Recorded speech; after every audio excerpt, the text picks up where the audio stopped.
लगभग ये सब दोहे कबीर के बार बार याद किए जाते हैं, बार बार नाम लिया जाता है, लेकिन हम इसे समझते नहीं। और कई दोहे तो ऐसे हैं जो समाज में लाए ही नहीं गए। इसके पीछे भी एक पूरी चाल, पूरा जो हिंदी साहित्य में जो कबीर को पढ़ाते हैं, कबीर को जानते हैं, उन लोगों ने कई बार जानबूझकर कबीर के उन दोनों को जनता से दूर कर दिया जो जनता के लायक थे, और धीरे धीरे करके उसको इस तरह से बंद कर दिया कि कबीर भी उन्हीं के हो गए और हम जान ही नहीं पाए कि कबीर हमारा कौन सा पुरखा था, कैसा पूर्वज था।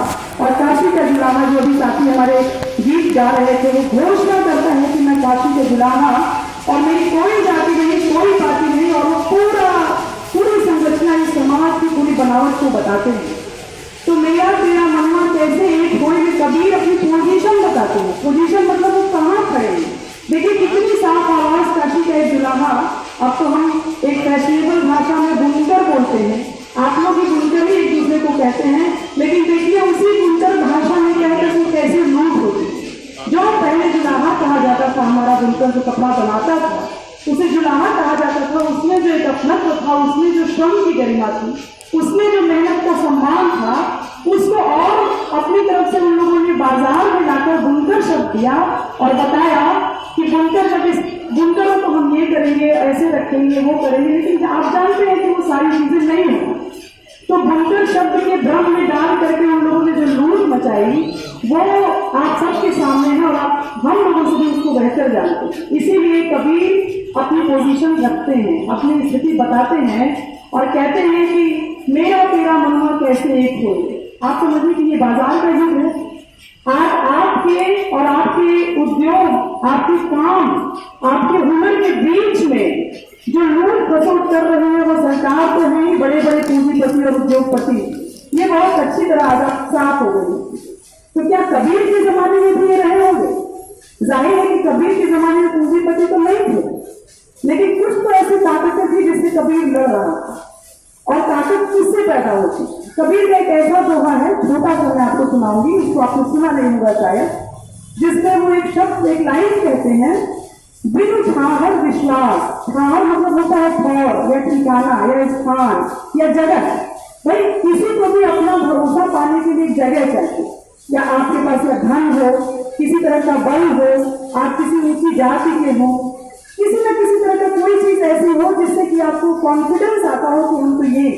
तो कबीर कहते हैं कि ना मेरे पास धन है, ना किसी तरह का सामाजिक जातिगत कोई बल है, और न ही मेरे पास कोई शिक्षा है। देखिए ज्ञान भी एक बल के रूप में था उस जमाने में। ज्ञान सबको नहीं मिलता, ज्ञान ब्राह्मणों को, बड़ी बड़ी जातियों को मिलता था।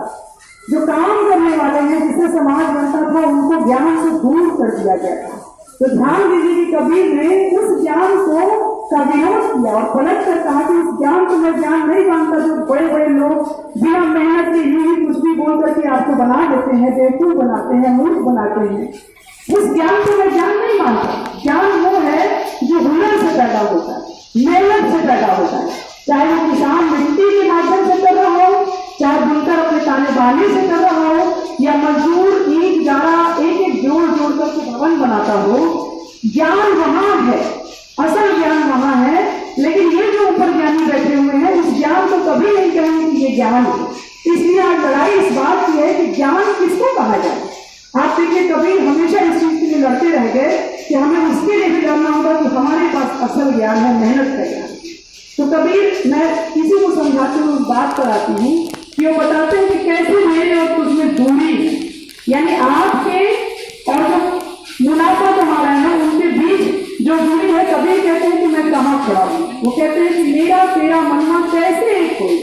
मेरा और तुम्हारा मन, मेरा तुम्हारा मन जनता से नहीं, वो उद्योगपति, वो ब्राह्मण, वो सत्ताधारी, वो पूंजीपति, वो पैसा, जो भी ताकत उनके समय की रही होगी, आपके समय की कोई और ताकत है।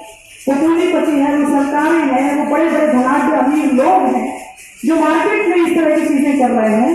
कबीर के जमाने में कुछ और थे, लेकिन ताकत तो उनके पास नहीं थी जो कबीर के पास नहीं थी। तो आखिर कबीर में इतनी विजयता आई कहां से, वो साहस कहां से आया? और उन्होंने कहा कि मेरा